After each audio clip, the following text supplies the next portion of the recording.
Live news, खबर तो पक्की है। नमस्कार साथियों, जय हिंद।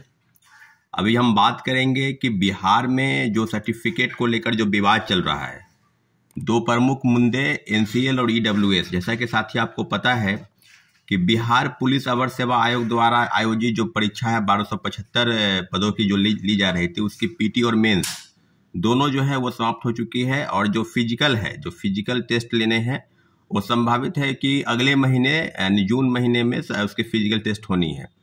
परंतु अभी जो बातें हो रही है कि एनसीएल जो नॉन क्रीमी सर्टिफिकेट है आवासीय जाति, और उसको लेकर जो विवाद है वो ये है कि 1 अगस्त 2023 के पहले आपको वो डॉक्यूमेंट, वो सर्टिफिकेट चाहिए। जैसा कि बिहार पुलिस अवर सेवा आयोग का कहना है, उसके सदस्यों का कहना है कि ये सर्टिफिकेट हमको 1 अगस्त 2023 का चाहिए। और विज्ञापन जो है, नोटिफिकेशन है 30 सितंबर 2023 को निकला।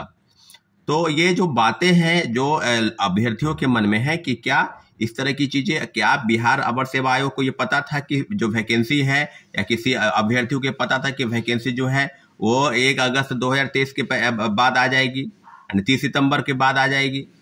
तो सारी चीजों पर जो विवाद है वो बिल्कुल तुगलकी फरमान जैसा है। इन सारे विषय जो है ये ऐसे हैं कि जैसा लगता है कि छटनी करने का प्रयास है। छटनी करने की प्रक्रिया है। 1275 लोगों का चयन करना है बिहार पुलिस अवर सेवा आयोग में, और जो बातें हैं उसको लेकर जो विवाद है एनसीएल में, उसमें स्पष्ट है कि जल्द से जल्द इस मामले में अगर सुनवाई नहीं हुई, जल्द से जल्द इस मामले को सुलझाया नहीं गया, क्योंकि लगातार छात्रों अभ्यर्थी जो दरोगा के अभ्यर्थी हैं, चाहे वो मेल हो चाहे फीमेल हो, सबका लगातार कॉल आ रहा है। और इस विषय पर कि नॉन क्रिमिनल सर्टिफिकेट कैसे बनवाएं, जब अपलोड करना है, ये तरह आपको याद होगा जब भी विज्ञापन आता है तो जाति या आवासीय जो भी एनसीएल है सर्टिफिकेट या ईडब्ल्यूएस डॉक्यूमेंट है, ये फॉर्म भरने के जो बाद होती है, कई लोग जो है फॉर्म भरने के बाद फॉर्म जब अप्लाई होता है उस समय वो अप्लाई करते हैं। जाहिर सी बात है कि 1 से 1.5 महीने तक सारे फॉर्म विज्ञापन में जो है वो फॉर्म भरने की डेट रहती है, और इनका जो है वो एक महीना पहले चाहिए। यानी कहने का मतलब है कि इस तरह की चीजों से बिल्कुल बचना चाहिए था। परंतु बिहार पुलिस अवर सेवा आयोग ने लगातार छात्रों अभ्यर्थियों को मानसिक रूप से प्रताड़ित किया है। इन सारे विषयों पर जल्द से जल्द संज्ञान हो, और आने वाले समय में जिस तरह की चीजें फिजिकल अपीयरेंस को लेकर जो बातें हैं उसको लेकर भी मुद्दे को सुलझाया जाए। दूसरी प्रमुख विषय है इसके लेकर कि क्या जो विवाद है तीसरे फेज की बहाली की जो प्रक्रिया है, वो लगातार ये कही जा रही है कि 10 जून के बाद 10, 11, 12 संभावित तिथि बताई जा रही है। तो क्या जब जांच चल रही है, जब आर्थिक अपराध इकाई की टीम बिल्कुल बेहतर काम कर रही है, पहले हजारीबाग से लोगों की गिरफ्तारी की, उसके बाद मुक्सरगना की गिरफ्तारी जब हुई, उसके बाद आपको पता है कि अभी अभी उज्जैन से 5 लोगों की गिरफ्तारी हुई, जिसमें एक डॉक्टर है, उसके कहने पर, उसके बयान के बाद पटना में फिर 7 लोगों की गिरफ्तारी हुई, और लगातार गिरफ्तारी चल रही है। अगर बात आर्थिक अपराध इकाई जो शिक्षक बहाली कांड का जो उद्भेदन हो चुका है, जो बिल्कुल अभी ये सिद्ध हो गया कि पेपर के संदर्भ में जो बातें हैं, जो आर्थिक अपराध इकाई की टीम काम कर रही है, उसको ये इनपुट मिला है कि TRE-1 और TRE-2 में हूबहू इसी तरह की चीजें आ गई।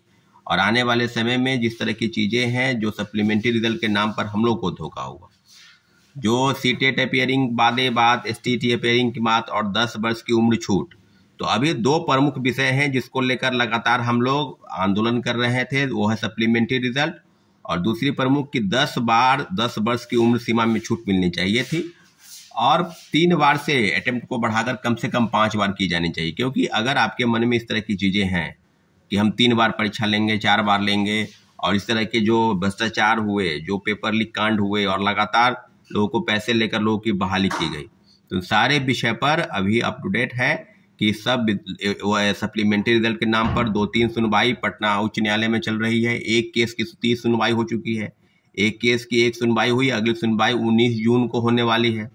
और जो बातें हैं आगे की तरफ, उसमें सबसे प्रमुख विषय है कि 10 वर्ष की छूट और अटेम्प्ट को लेकर 3 बार से बढ़ाकर 5 बार की जानी चाहिए। इन सब विषयों पर चुनाव के बाद जल्द से जल्द हम लोग बात करेंगे। जो नेता हैं, जो दोनों डिप्टी CM हैं, उनसे बात करेंगे, मुख्यमंत्री जी से बात करने का प्रयास करेंगे। अगर नहीं होता है तो आंदोलन होकर रहेगा, क्योंकि आंदोलन के माध्यम से ये सारी चीजें होगी। लेकिन इतना जरूर है कि जब तक जांच सही दिशा में, भंडाफोड़ अगर हो गया है या अगर उस दिशा में आगे नहीं बढ़ती है, तब तक परीक्षा लेने का कोई औचित्य नहीं है।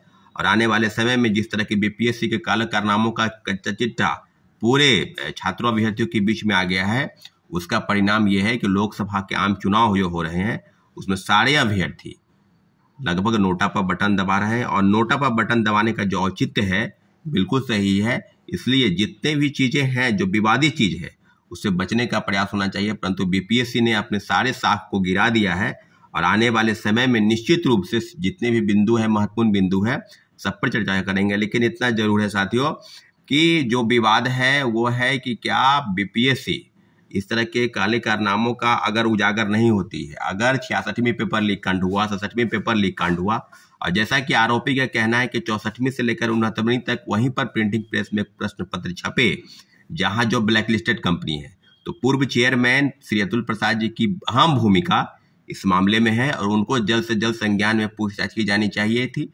पूछताछ शायद हुई है, तो सब मामलों पर क्या अपडेट होता है। लेकिन इतना जरूर है कि आर्थिक अपराध इकाई को इस बार बताना होगा कि मुख्य सरगना कौन है, किसी कोई लीडर है, कोई नेता है जो बिहार सरकार में मंत्री है, या कोई कोचिंग इंस्टीट्यूट का माफिया है, या कौन लोग हैं जिसके सह पर इतने बड़े काले कारनामे बीपीएससी द्वारा रचित है और बीपीएससी कर रही है। साथियों धन्यवाद, जय हिंद। लाइव न्यूज, खबर तो पक्की है।